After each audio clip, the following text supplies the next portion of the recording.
Bismillah. Bismillahirrahmanirrahim. Assalamualaikum warahmatullahi wabarakatuh.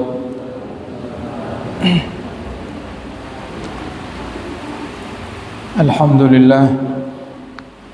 Alhamdulillahilladzi an'amana bi ni'matil imani wal islam waj'alana min ummati khairil anam. Allahumma salli wa sallim wa barik wa karrim wa majjid wa 'azzim ala sayyidina wa habibina wa syafi'ina wa qurrati a'yunina wa nuri qulubina maulana wa sahbihi al-barratil kiram. Subhanaka la ilma lana illa ma 'allamtana innaka antal alimul hakim. Rabbi shrah li sadri wa yassir li amri wa hlul 'uqdatam min lisani yafqahu qawli bijahin nabi wa sahbi wal ali. Dusturukum yahlad darak, dusturukum yahlan naubah, dusturukum yahlal hali wal agad, amma ba'd. Qala musannif rahimahullahu wa nafa'ana bihi wa bi ulumihi fid dharain amin.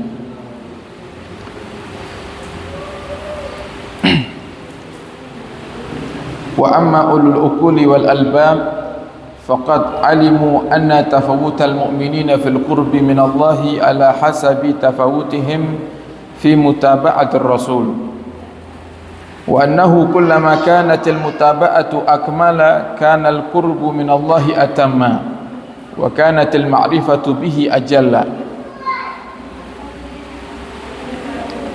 Melanjutkan kajian di dalam kitab Risalatul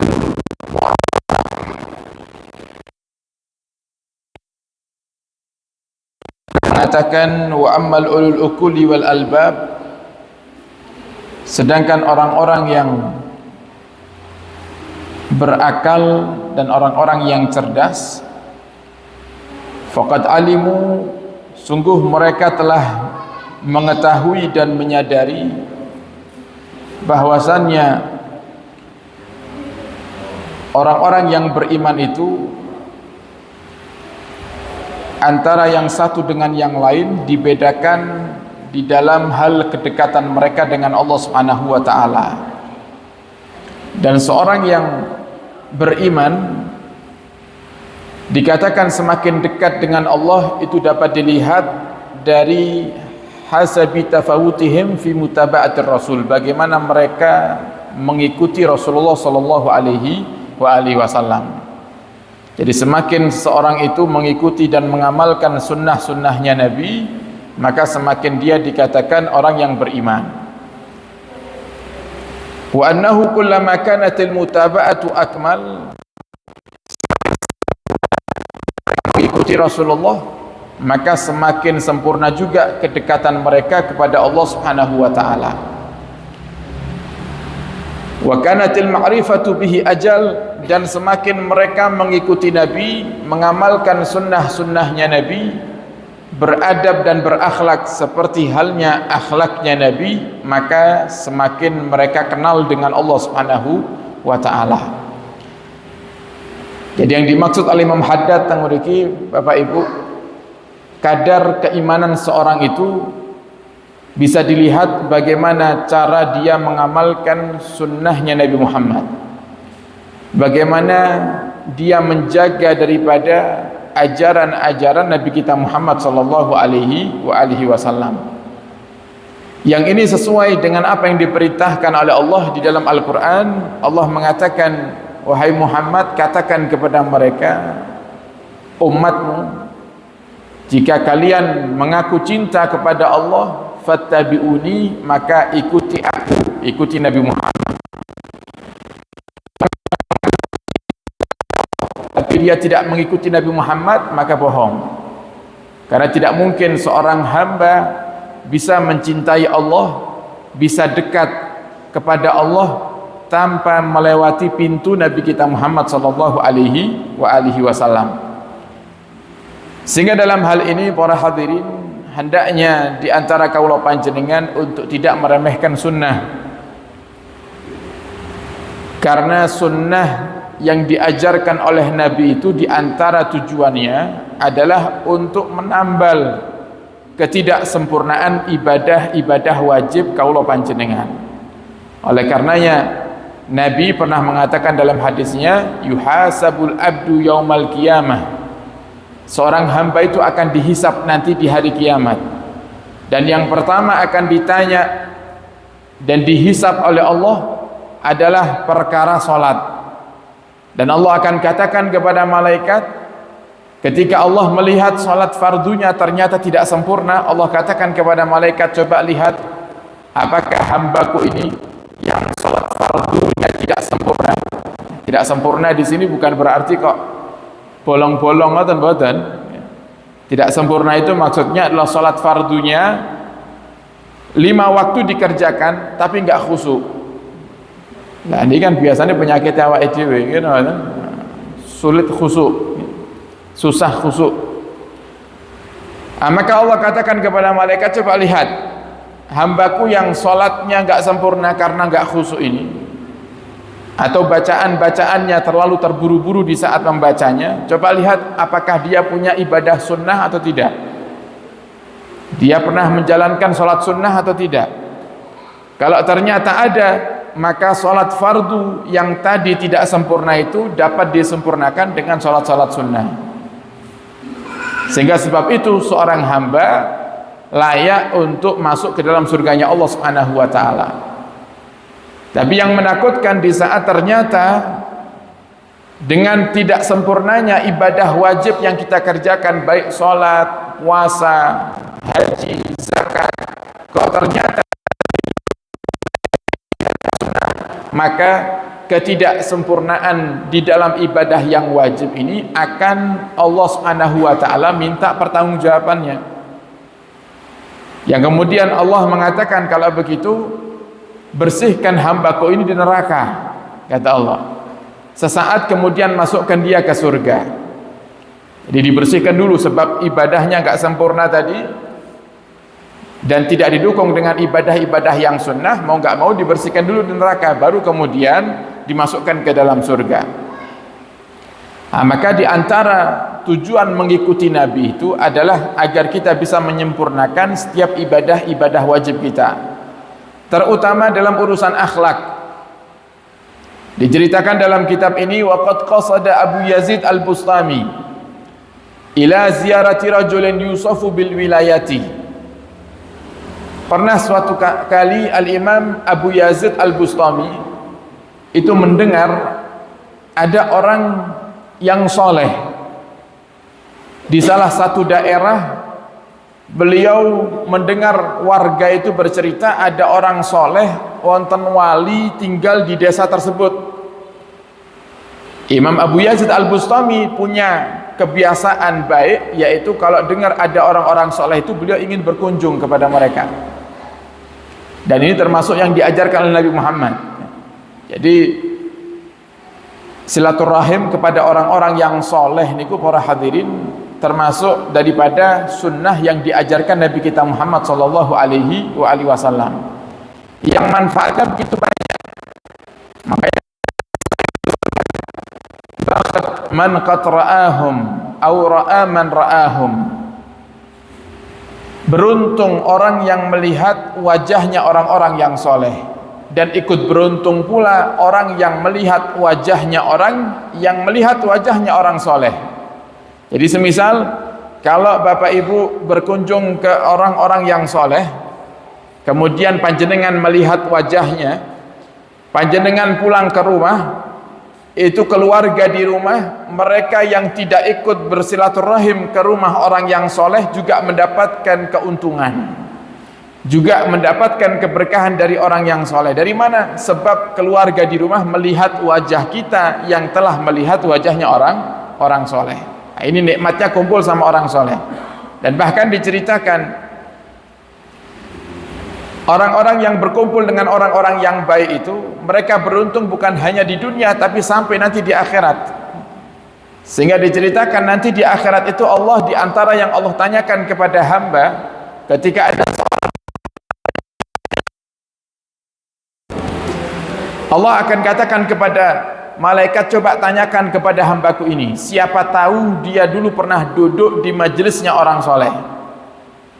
Kemudian ternyata ketika ditanya, si hamba itu gak pernah duduk di majelis sama sekali. Kemudian Allah berkata lagi, kalau begitu tanyakan, mungkin dia pernah duduk bareng dengan ulama. Kata Allah, mungkin dia pernah duduk bareng dengan ulama, bukan di majelis, bukan pengajian, cuman duduk aja.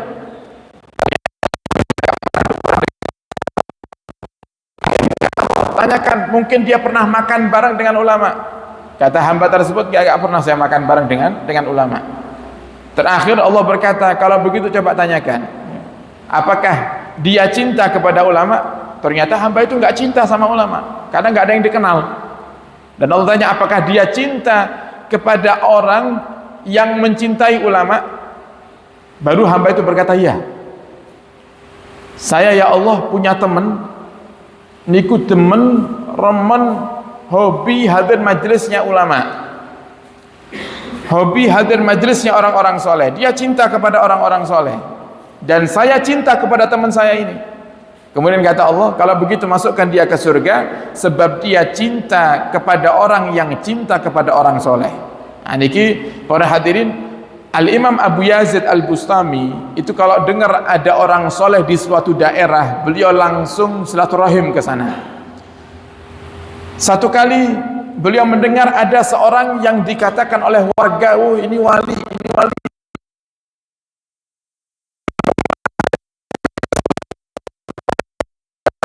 Dan ternyata orang yang soleh itu lagi di masjid, tidak di rumah. Falamma kharaja, ditunggu ya, sama Imam Abu Yazid sampai orang soleh itu selesai ibadah. Falamma kharaja, ketika orang soleh itu, orang yang digelari soleh oleh warga, kharaja, keluar dari masjid, hadarathu nukhamah, ternyata orang soleh niku kepingin membuang napa niku, membuang dahak, kepingin buang dahak. Lek wong Tulungagung dahak niku napa? Riak nggih. Jadi orang yang digelari soleh itu setelah keluar masjid, ternyata dia itu kepingin meludah, membuang dahak. Farama biha fi haitil masjid, dan ternyata orang yang digelari soleh tadi itu membuang atau meludahkan dahaknya di tembok masjid. Faraja Abu Yazid, nah, Imam Abu Yazid melihat itu, orang soleh itu ngeludah ke tembok masjid. Imam Abu Yazid gak jadi ketemu.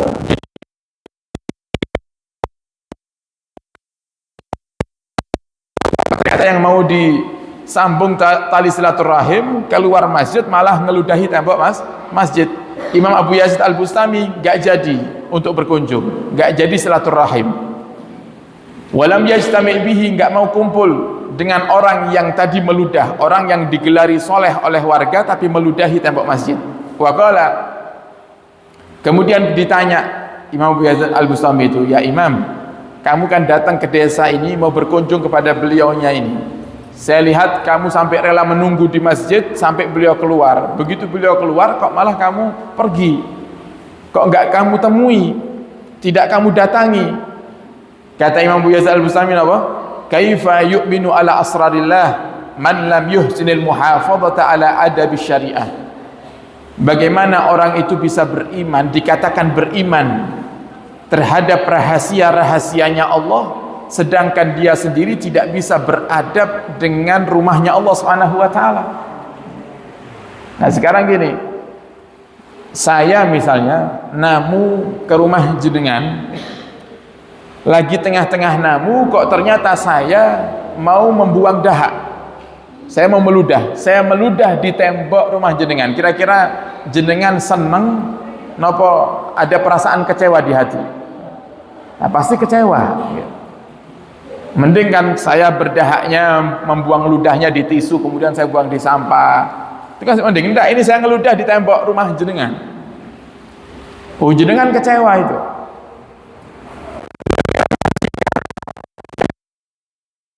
Rumahnya Allah, lu masjid ini kan rumahnya Allah. Kata beliau Imam Ghazali, nggak mungkin orang yang soleh kok ngeludahi rumah Allah, itu nggak mungkin. Ini padahal cuman bab membuang dahak nih. Kalau dipikir-pikir kan mungkin enggak. Kalau saking biasanya orang sekarang yang ngeludah di halaman masjid kadang ya biasa, gitu kan? Biasa. Saking detailnya Imam Abu Yazid Al-Bustami di dalam melihat orang yang soleh sungguhan itu seperti apa gitu. Jadi adabnya luar biasa. Nah, ini wasallam. Apalagi jika ternyata masjid kok kita gunakan maksiat, masjid kok kita gunakan untuk ngerasani. Nah, hati-hati ini. Kadang nggak sadar ngerasani neng masjid. Niatnya baik. Habis sholat maghrib supaya nggak riwa-riwi, nggak capek, nunggu sholat isya sekalian di masjid. Akhirnya duduk sama teman-teman tuh, ya, sama tetangga-tangga di masjid nunggu adzan isya. Oh, ternyata kok malah ngerasani. Loh, ini ngeludah saja. Itu Imam Abu Yazid Al-Bustami mengatakan orang yang tidak beradab nggak mungkin dia digelari soleh oleh Allah Subhanahu wa taala. Itu hanya gelar manusia yang nggak ada untungnya, nggak ada manfaatnya. Kalau panjenengan digelari sama manusia, digelari orang setulung agung kalau kita orang soleh, tapi kalau Allah tidak menggelari kita orang soleh ya percuma. Nah, maka Imam Abu Yazid Al-Bustami sangat perhatian betul dengan adab yang diajarkan Nabi kita Muhammad sallallahu alaihi wasallam. Gunakan masjid untuk perkara-perkara yang tidak ada urusannya dengan Allah Subhanahu wa taala. Termasuk apa? Termasuk urusan dunia. Al-Imam Hasan Al-Basri beliau mengatakan berbicara di masjid niku yurisul faqr. Berbicara perkara dunia nggih. Berbicara perkara dunia atau sesuatu yang enggak manfaat di masjid itu yurisul faqr. Menjadikan sebab datangnya kefakiran.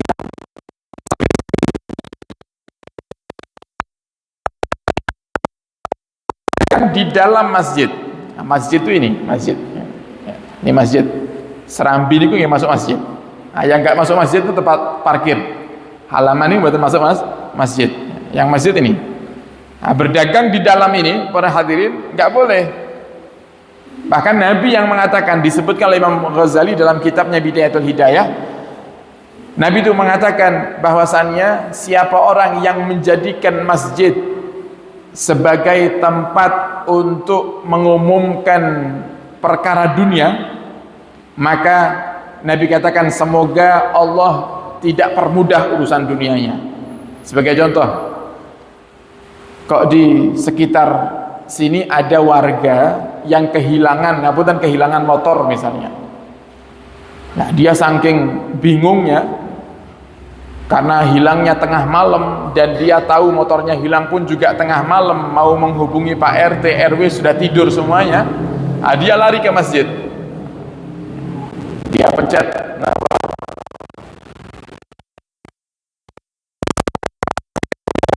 ke warga, Bapak Ibu, baru saja saya kehilangan motor. Jika ada di antara panjenengan warga napa niki desa ini napa? Kuto Anyar yang melihat motor dengan merek ini, plat nomor ini, saged segera menghubungi saya. Itu kata Nabi Muhammad, semoga Allah tidak menemukan barangmu. Allah tidak pertemukan kamu dengan barangmu. Oleh bahasa mudahnya, semoga motormu tidak balik. Ini yang mendoakan Nabi. Kenapa? Karena sudah menyimpang itu. Sudah menyimpang. Bahkan kalau kita mau berbicara para hadirin, berbicara masalah hukum, ini berbicara masalah hukum, keluar dari masalah adat nih. Ini para ulama juga membahas masalah pengumuman yang diumumkan di masjid. Kalau nggak ada kaitannya dengan masjid itu nggak boleh. Ini hukum. Kalau kita berbicara hukum. Nah, termasuk diantaranya para ulama itu bahas bagaimana hukum napa niku mengumumkan misalnya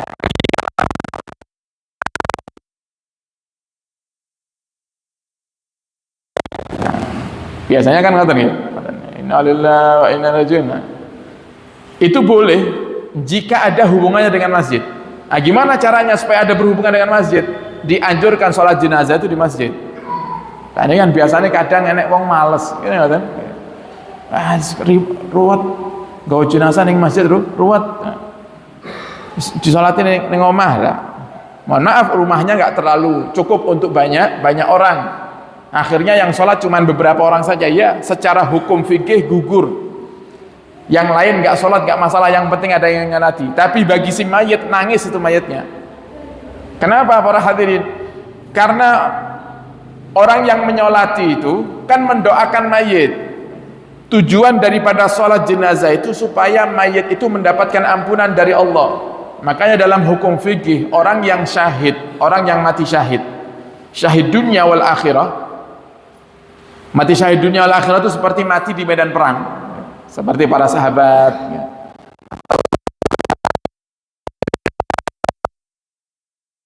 yang sekarang lagi dibombardir sama Israel itu mereka para hadirin ketika wafat dalam keadaan memperjuangkan agamanya seperti para sahabat, ketika mereka wafat mereka nggak perlu disolati. Kenapa? Karena sudah diampuni sama Allah, sudah bersih mereka, jadi nggak perlu dimandikan, nggak perlu disolati. Kenapa nggak dimandikan? Karena darahnya akan jadi saksi nanti di akhirat. Kenapa nggak perlu disolati? Nah, jadi dari sini bisa kita pahami, orang yang menyolati jenazah itu dia sedang mendoakan jenazahnya. Kan kita baca juga waktu sholat, Allahumma ighfir lahu, kan itu, Allahumma ighfir lahu warhamhu wa'afihi wa'afu anhu wa wasi' madkhalahu. Kalau diperpanjang doanya, ya Allah dan lapangkan kuburnya, wa adkhilhu jannata ma'al abrar, masukkan dia ke surga bersama orang-orang yang baik. Sehingga menjadikan semakin banyak yang menyolati, semakin besar ampunan yang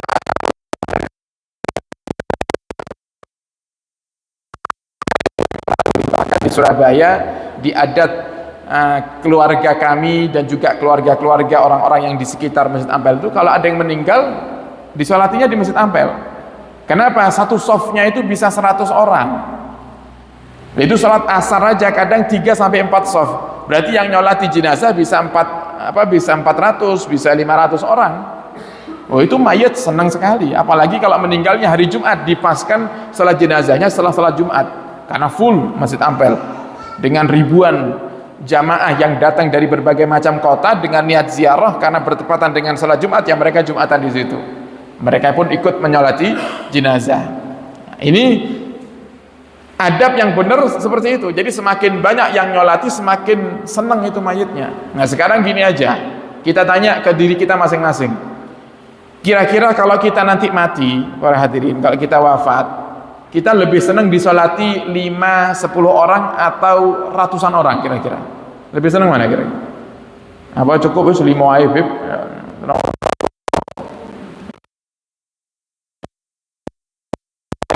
Sudah nggak punya dosa, para hadirin, yang nyolati 5 nggak masalah gitu loh. Tapi kan kita ini banyak dosa gitu. Kadang dosa yang kita perbuat nggak kita sadari kalau itu dosa gitu. Apalagi dengan adanya media-media sosial yang kita miliki saat ini, Masya Allah, kadang seliburan dosa-dosa ya, di HP kita. Nah, itu kalau nggak ada yang mintakan ampun, maka para hadirin kita akan mendapatkan beban yang berat nanti di alam barzah.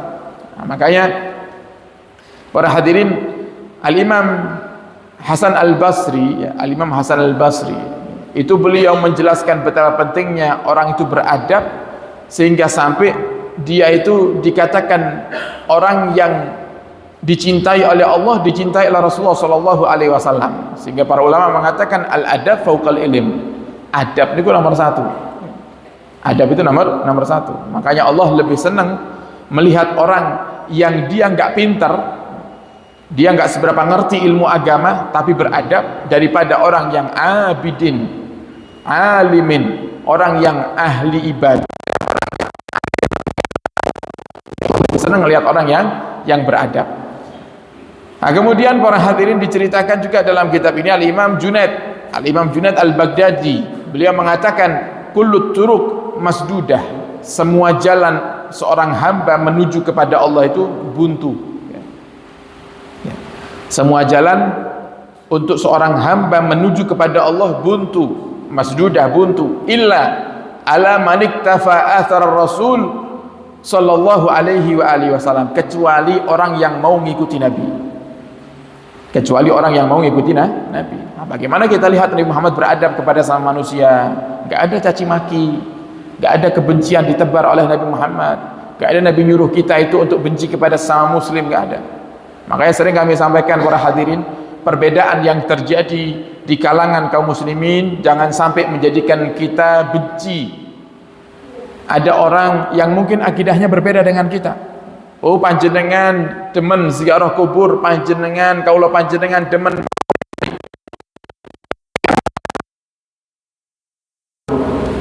Mereka anti dengan ziarah kubur, mereka anti dengan maulid Nabi. Tapi para hadirin, yang perlu kita sadari, mereka ahli la ilaha illallah. Mereka masih meyakini tiada Tuhan selain Allah. Mereka meyakini penutup para nabi adalah Nabi kita Muhammad sallallahu alaihi wasallam. Mereka salah jalan, tapi bukan untuk kita benci para hadirin. Bahkan ada sampai anti, diajak salaman gak mau karena beda akidah. Ajaran siapa ini? Nabi Muhammad gak pernah ngajari seperti itu. Justru ketika ada yang menyimpang dari akidah yang benar, kita doakan dia, kita dekati dia, untung-untung kita bisa selamatkan dia, walaupun hanya satu orang para hadirin. Bukan kok kemudian gara-gara beda akidah gak saling sapa, gak saling tegur, padahal sama-sama muslim. Nah, ini Nabi Muhammad gak pernah ngajari seperti itu. Bahkan Allah sudah mensifati itu dalam Al-Quran, asyidda'u alal kufar ruhama'u bainahum. Ciri-cirinya Nabi dan para sahabatnya itu asyidda'u alal kufar, tegas kepada orang-orang kafir, tapi rahmat, penuh dengan kasih sayang kepada sama mereka, sama orang muslim. Nah, coba pernah dulu Bapak Ibu, ada satu orang awam, muslim tapi awam, orang badui, orang pedalaman, jarang ngaji sama Nabi, karena jauh jaraknya dengan Nabi sehingga menjadikan dia itu tidak mengerti banyak ilmu. Satu kali dia datang ke masjidnya Nabi, dia sholat bersama Nabi. Selesai sholat, orang badui ini ternyata tadi nahan buang air. Sudah mentok gak tahan para hadirin, dia mundur. Selesai dari dia mundur.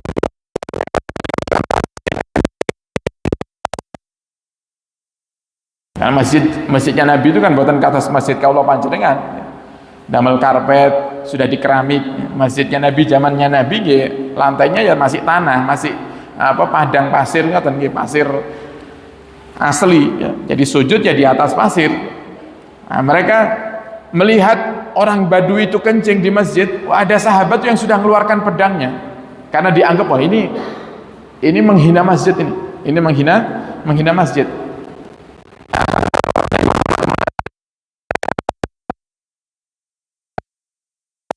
Dan ditanya, kenapa kamu kencing di masjid? Apa kata orang Badui ini? Loh, kenapa buatan parang ya Rasulullah? Jawab, karena orang awam. Apa nggak boleh ya Rasul? Kan sama-sama pasir. Di luar juga nanti kencingnya di pasir, kan nggak ada kamar mandi dulu. Kalau mau buang air kecil itu ya mereka pergi ke tempat yang jauh, yang kiranya tidak dilihat oleh orang, mereka bikin lubang, mereka kencing di situ. Kan sama-sama pasir ya Rasulullah. Akhirnya Rasulullah jelaskan, iya tapi ini masjid yang sudah dilingkari dengan tembok ini adalah masjid. Begitu sudah diwakafkan, ini menjadi rumahnya Allah, bukan tempat kita lagi, sehingga kita harus menghormati rumah Allah. Nah, ini yang harus diperhatikan para hadirin. Ada beberapa hal, ini ngapunten, ini bukan kok pendapat saya ya, ini saya sampaikan menurut hukum yang saya baca dalam kitab. Pautan sunggal kitab juga ya, karya Syekh ya, salah satu ulama madhab Syafi'i dari Makkah Al-Mukarramah, ahli sunnati wal jamaah ini.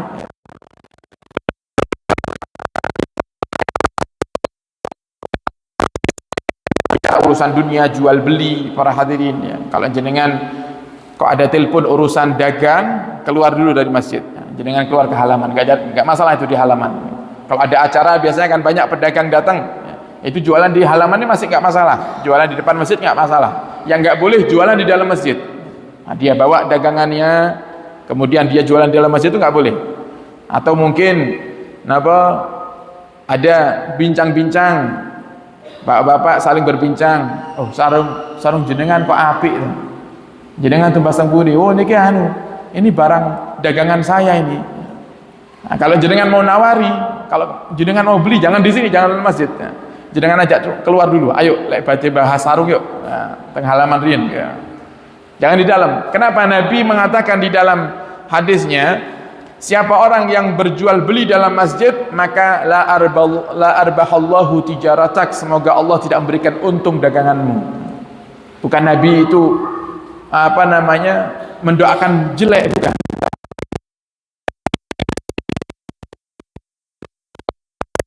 Jangan digunakan untuk maksiat. Bahkan sebagian ulama, termasuk di dalam kitab yang tadi saya sebutkan para hadirin, karya salah satu ulama ahli sunnati wal jamaah bermadhab syafi'i yang dari kelahiran dari Makkah, beliau mengatakan termasuk yang dilarang di masjid itu adalah ad-dukhan, merokok, Bapak Ibu. Ya, merokok. Nah, niki sing bapak-bapak gelek ngerokok aja ning masjid, Pak. Ditahan, gitu. Diempet. Kalau mau ngerokok nggih boleh, jenengan keluar dari batas masjid. Nah, mana batas masjid? Serambi ini kita masjid. Nah, keluar dari situ. Supaya apa? Ini kalau kita ngikuti pendapat ulama yang mayoritas, hukumnya haram. Kenapa? Karena termasuk tidak beradab. Nah, sekarang gini aja. Jenengan gadah putra, rokokan ngebal-ngebul di depan muka panjenengan, marah nggak kira-kira? Napa malih jenengan acungi jempol, pinter le gitu nah. Benjing sing banter malih ya lele apa gitu? Kan enggak gitu loh. Pasti kita marah, pasti kita tegur. Bahkan kadang ada seorang ibu itu anaknya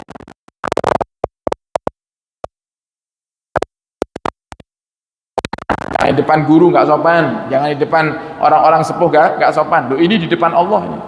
Bayangkan di depan Allah. Jadi kita bukan kok berpendapat pribadi, ini kita sampaikan menurut apa yang saya baca di dalam kitab. Para hadirin monggo direnungi. Jadi masjid untuk dimuliakan. Makanya orang yang hatinya memuliakan masjid, dia akan menjadi salah satu daripada 7 golongan yang Nabi katakan sab'atun yudhilluhumullah yauma la dhilla illa dhilluh. 7 golongan yang akan dapat naungan nanti di hari kiamat yang tidak ada naungan kecuali naungan Allah. Di antaranya adalah rajulun qalbuhu mu'allakun bil masajid. Orang yang hatinya itu sambung kali masjid. Nah, sambung dengan masjid di antaranya adalah menghormati masjid. Maka dengan ini semoga kita termasuk yang dipilih oleh Allah Subhanahu wa taala untuk bisa mengikuti asar Rasul. Kita bisa menjalankan daripada sunnah-sunnahnya Nabi kita Muhammad sallallahu alaihi wasallam, dan kita termasuk orang-orang yang beradab baik di dalam adab kita kepada Allah atau adab kita kepada sesama manusia.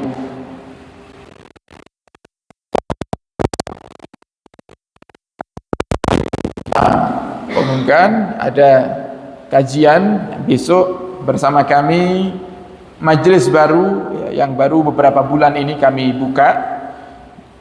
Ini melihat karena banyaknya manfaat daripada membaca burdah. Nah, mungkin sering kali kita dengar burdah niku sing biasane lek warga habis tahlilan dibaca Maulaya shalli wa sallim daiman abada ala habibika khairil khalqi kullihim ya rabbi bil mustafa, itu termasuk burdah itu. Tapi itu yang dibacakan hanya ibarat lagu niku refnya saja, nggih. Namun beberapa bait saja. Burdah itu ada 160 bait yang diantara manfaatnya seperti yang didhawuhkan oleh para ulama, lek kaula panjenengan gadah penyakit yang sulit disembuhkan, perbanyak baca burdah. Termasuk urusan hajat, termasuk urusan rezeki, perbanyak baca burdah. Nah, maka pernah satu kali para hadirin dulu, saya punya paman itu punya majelis maulid setiap Jumat. Maulid Nabi. Kemudian kedatangan salah satu Sultanul Ulum, Sultanul Ilm, Al-Habib Salim bin Muhammad Al-Habib Salim Asy-Syatiri, Al-Habib Salim bin Abdullah Syatiri.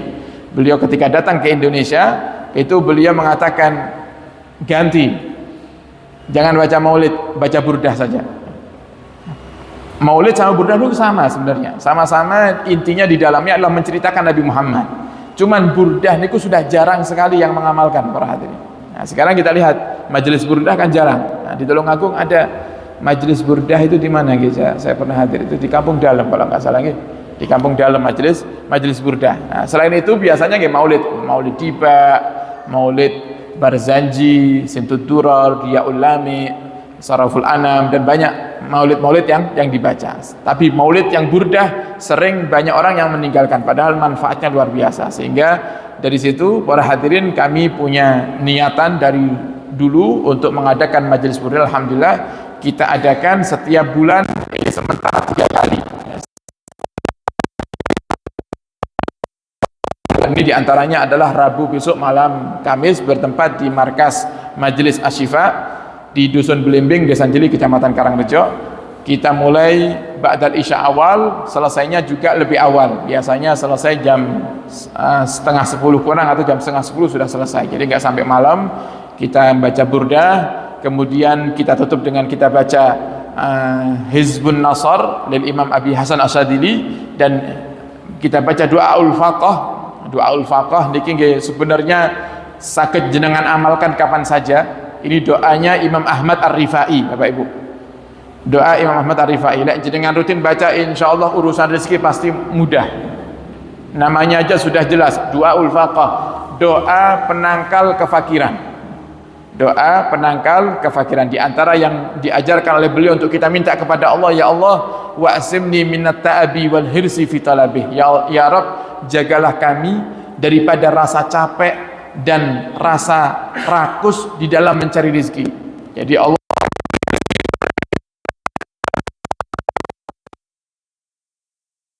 dengan kita ngamalkan Du'aul Faqah ini, Allah akan berikan rezeki yang lancar. Jadi sakit jenengan amalkan tiap hari, Pak. Jenengan lihat ya. Kalau yang sudah bergabung di grup Jamaah Asyifa biasanya wonten ya, itu jenengan buka di file grup, sudah ada di share di situ. Atau Pak jenengan cari ya, di internet, jenengan tulis Du'aul Faqah. Du'aul Faqah, Faqah niku artinya fakir ya. Fakir. Du'aul Faqah, doa penangkal kefakiran, karya Imam Ahmad Ar-Rifai. Yang diamalkan mulai dari di pondok dulu ya sampai sekarang, alhamdulillah kita bersama jamaah. Biasanya habis burda kita baca Hizbun Nasr, kemudian Du'aul Faqah, dan kita ngaji paling 15 menit. Nah, 15 menit kemudian selesai. Ya, monggo kami mengundang panjenengan sedaya saged hadir di majelis burdah yang baru kita buka di markas Majelis Asyifa Dusun Belimbing, Desa Jeli, Kecamatan Karangrejo. Dan kami mohon hadiah Fatihah Bapak Ibu untuk perjuangan dakwah Nabi Muhammad melalui Majelis Asyifa yang saat ini kami ada di program pembangunan pondok pesantren yang saat ini masih dalam kondisi minus sehingga harus berhenti sementara, dan juga pembangunan jembatan ya, juga minusnya juga tidak sedikit ya, jembatan yang akan memudahkan para jamaah juga nanti juga untuk pondok pesantren menyeberangi sungai supaya tidak muter jalannya. Nah, kita bangun jembatan yang saat ini minus di angka 20-an juta, kemudian bangunan juga ada di angka 11-an juta mungkin. Nah, ini para hadirin kita mohon hadiah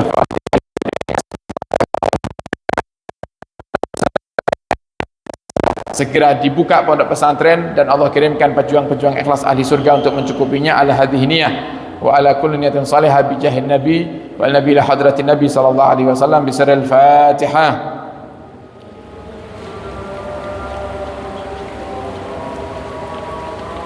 Dan kita tutup majelis di malam hari ini dengan kita baca suratul Fatihah dengan niat semoga semua yang hadir diberikan oleh Allah umur yang panjang dalam ketaatan serta sehat walafiat. Allah ampuni segala dosa kita, dosa yang dulu, dosa yang sekarang, dosa yang terang-terangan, dosa yang kita lakukan sembunyi-sembunyi, dan semoga Allah menutup semua aib kita di dunia hingga nanti di akhirat. Allah berikan kesehatan kepada kita, Allah sembuhkan segala penyakit kita zahir wa batin.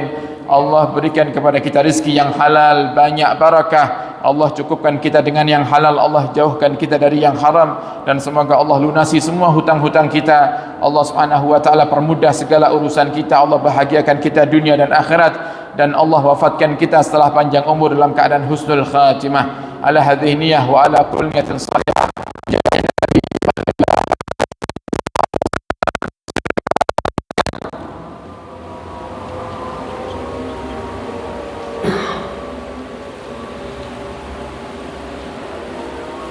Sekian dari kami, kurang lebihnya mohon maaf dan mohon doa selalu. Wabillahi taufiq hidayah. Assalamualaikum warahmatullahi wabarakatuh.